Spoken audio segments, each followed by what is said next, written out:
आगे बढ़ते हैं। रंधावा मीडिया से मुखातिब हो रहे हैं, क्या कुछ कह रहे हैं सुनिए सर। और जो बीजेपी का प्रचार, जो गलत उनके बयानबाजी, उसके ऊपर हम लड़ेंगे। उन्होंने कहा कि हर बूथ पर, इन्होंने हमें दे दिया कि हर बूथ पर इनका वर्कर जाएगा, इनके लिस्टें बन गई हैं और व्हाट्सएप ग्रुप इनके बन गए हैं। गांव-गांव जाएंगे, पोस्टर भी लगाएंगे।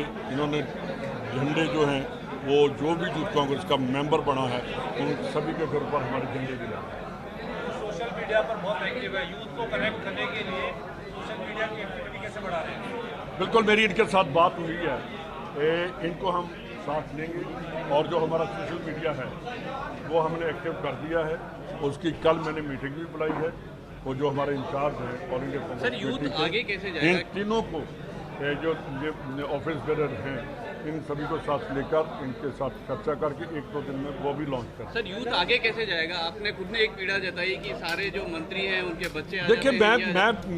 मैं एक बात आपको बताता हूँ कि जब तक हम बड़े लीडर अपने परिवार को पीछे नहीं करेंगे। मेरा बेटा है 22 साल का है, मैंने उसको कहीं नहीं बनाया, ना यूथ कांग्रेस का बनाया, ना मैंने उसको कभी सरपंच कभी नहीं। मेरे फादर पीसीसी प्रेसिडेंट 2 बार रहे, मंत्री रहे। मेरे बड़े भाई को, मेरे को उन्होंने एक बार भी कहीं कोई ऑफिस बेरर या कोई सरकारी ओहदा नहीं दिया। 97 में वो प्रेसिडेंट थे, मेरे को 97 में उन्होंने टिकट दी और उसके बाद उन्होंने एक्टिव पॉलिटिक्स छोड़ दी कि एक घर से एक ही काम करेगा। ऐसी स्पिरिट लेकर हमको आनी होगी, फिर कांग्रेस मजबूत होगी। अगर हम अपनी तरफ ही देखते रहेंगे तो वर्कर को कैसे मजबूत करेंगे? वर्कर क्यों लड़ेगा कांग्रेस के लिए? वर्कर तभी लड़ेगा जब उसको होगा कि मेरा भी फ्यूचर है, तो वो मैं करूंगा। और मैंने इनको विश्वास दिलवाया है कि जैसे मैं आगे आया हूं वैसे ही आप लोगों को आगे करूंगा। लेकिन सर आवेदन तो आपके पास वही पहुंच रहे हैं। नहीं, देखिए, आवेदन आना, अभी इनके आवेदन कोई ऐसे नहीं है। हम कांग्रेस को, पहले भी जो कांग्रेस थी वो कुछ परसेंटेज उनके लिए हम रखते हैं ताकि हमारा जो यूथ है, फ्यूचर है, वो साथ साथ ऐड होता जाए। हम वो जो प्रोपोर्शनेटली जितनी उनकी परसेंटेज बनती है वो हम उनको एडजस्ट करेंगे यूथ को। सर, कई नेता हैं कांग्रेस के जो ये कह रहे हैं कि हम जो है अपने बेटों को अगर टिकट देगी तो हम पार्टी से रिटायरमेंट लेंगे, चुनाव नहीं लड़ेंगे। पार्टी जब पार्टी डिसाइड करेगी वो नहीं करेंगे। पार्टी डिसाइड करेगी कि उनको देनी है, उनके बच्चों को देनी है कि किसी कांग्रेस के वर्कर को।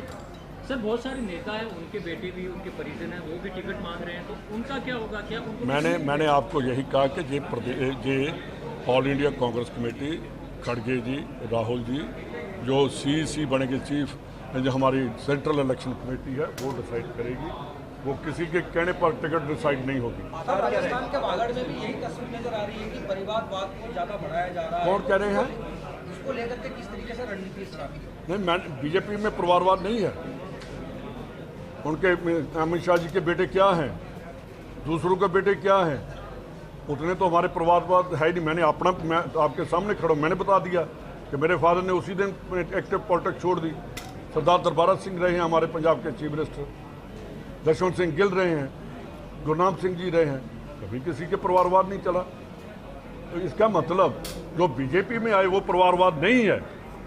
ये इनका देखिए, कांग्रेस की बात करते हैं, कब से कांग्रेस ने, नेहरू गांधी फैमिली ने कब से नहीं पावर ली? कितनी देर से 2% सिख हैं, एक सिख को डॉक्टर मनमोहन सिंह को प्रेसिडेंट, इससे बड़ी कुर्बानी क्या है? बीजेपी कर सकती है ऐसी कुर्बानी?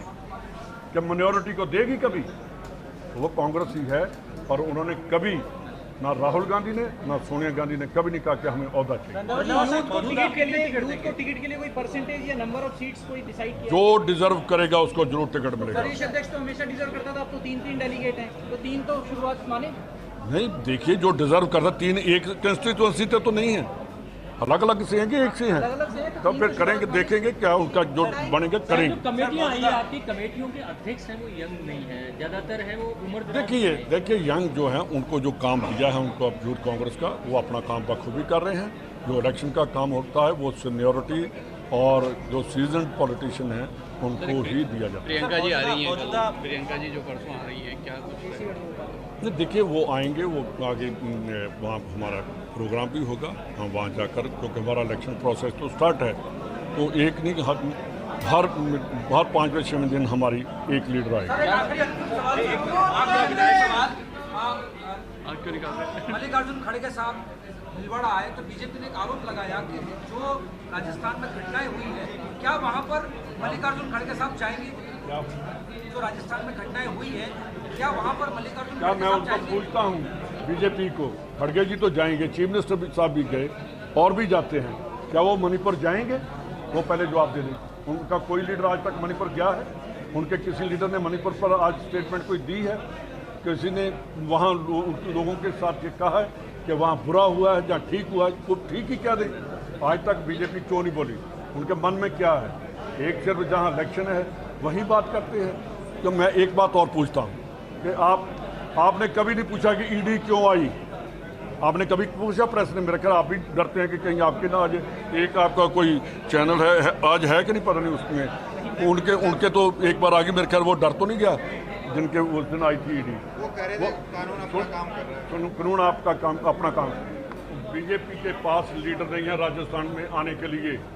उनके लीडर आकर बोल नहीं सकते कि राजस्थान में क्या काम रह गया है।